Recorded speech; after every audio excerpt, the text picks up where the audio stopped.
ne rimangono 7. Accorpiamo i comuni sotto i 5.000 abitanti. The party started by a clown is about to govern Italy with a party of the far right. It's a big ask. Can it really work? Now, everyone had quietly forgotten about the Italian election nearly 3 months ago, unless you're in Italy, until news came that changed everything. The next Italian government may well be formed by a coalition of seemingly opposed, radical, anti-establishment populist parties. The two groups, the Five Star Movement and La Liga, look set to try to govern together. They are poles apart in much of what they stand for, but they share a loathing of how Italy has been run before and claim that they now represent the people's voice. So could it work?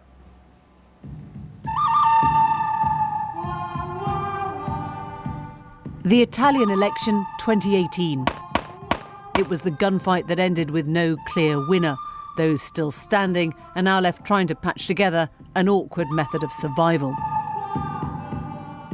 Imagine a coalition between Momentum and UKIP, the alt-left and the firm right. How would that work? How could they possibly govern? The analogy is imperfect, but it's broadly what's about to happen in Italy. The anti-migrant party of the right, La Lega Nord, led by Matteo Salvini, is on the verge of going into coalition with the populist Five Star Movement led by Luigi Di Maio.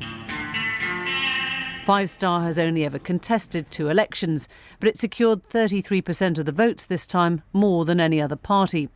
The coalition of the right, led by La Liga and including 4-time Prime Minister Berlusconi, got 37%, but they fall short of the required 40% needed to win a majority. For weeks, the Five Star leader swore there would be no alliance with what he called the parties that destroyed our country. But now, desperate to try and prove their hand at governing nationally, this option is starting to look like the least worst for them. Forza Italia! Last week, Berlusconi himself gave his blessing to the alliance. A ban on him running for office for 5 years has now been lifted. He sees himself not as a player, but as a kingmaker. The incoming coalition is, of course, chalk and cheese, but they share a Euroscepticism and a sympathetic stance toward Russia on sanctions. And as in every horseshoe, the distance between extreme left and right gets narrower and narrower. Perhaps there's more to unite these strange bedfellows and to keep them apart. Well, Valentina Romei is a Financial Times journalist writing mostly about European economies, and Enea Desidere is a research analyst at the Open Europe think tank. Very nice to have you both. Enea, I ended with this idea that actually when you've come and completed the horseshoe, you're not so far apart. Do you think this is a working relationship? Is it workable? Well, we will see. As it has been shown, the two parties are radically different parties. They have some points in common. They both voice a demand for change that is coming from the people, but they also have, very big differences. There is a perception here, or more widely, that La Liga is broadly fascist. Is that fair or is that too strong? I think there is a risk to abuse the term fascism. The Lega is definitely a very extreme party. Some of the views, especially on immigration, are very tough. And there have been some strange, if you want, links between the Lega and some of the actual fascist party that claim to be the narrators of the fascist legacy in Italy. But I would say that using the label fascist for Lega is still a bit too strong. And Valentina, where do you understand now their position on things like the euro, whether they want to get rid of the euro, on things like Russia sanctions, on wiping out the EU debt, which is, of course, huge in Italy now? Do they share a... Well, that depends on which version of the coalition document you looked at, because there have been 3 different coalition contracts, that's what they call it, and they have been very different about crucial issues.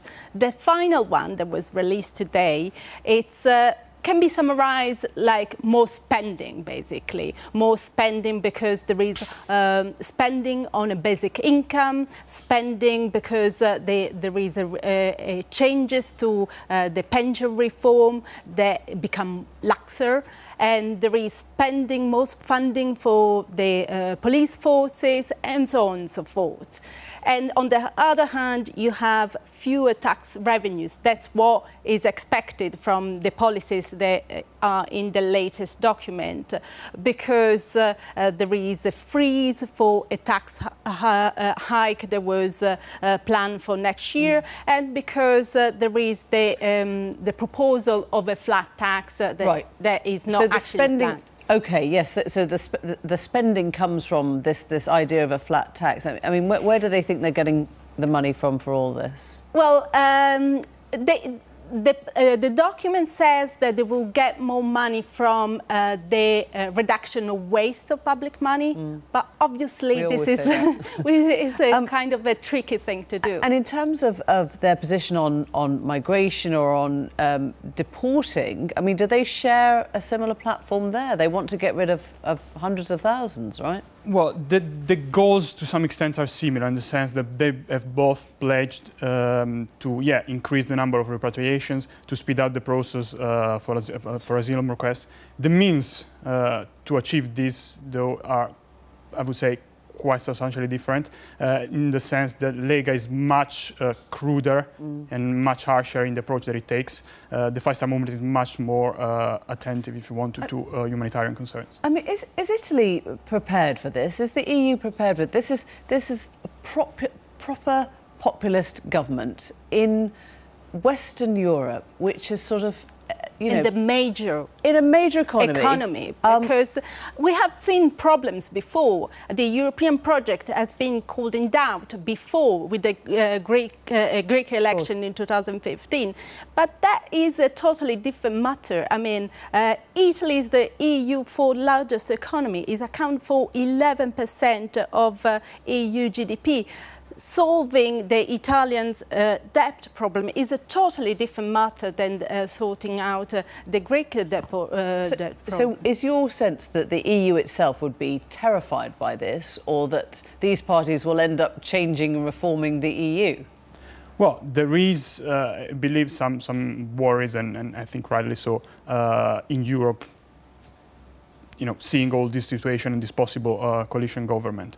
There is, alongside the economic, I think, concerns, there is also an argument to be made about Italy being one of the founder six and one of the three largest, founder six. Because they could leave the EU now? Well, I think at the moment, neither leaving the EU altogether nor actually leaving the euro, the common currency, is on the table.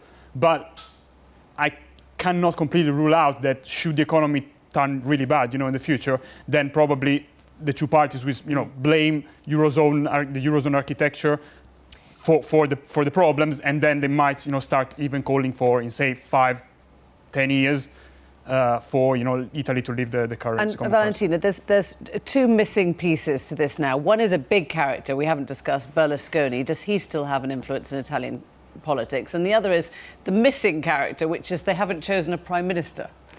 Yes, they haven't chosen a prime minister, and that, I think, shows how difficult this relationship really is. I mean, it's been weeks, months since the election results, and still we are not there. We have this coalition contract that didn't exist before in Italian politics. So it's a very difficult process, and it might not end up well. I mean, we might not even see a government after all, or a long-lasting government. I think what he mentioned about the fact that the risk of a proposal to exit the euro and the EU could come back if the economic situation gets worse is an important point, because the economic discontent is very strong in understanding the political situation. Thank you both. Thank you both very much indeed.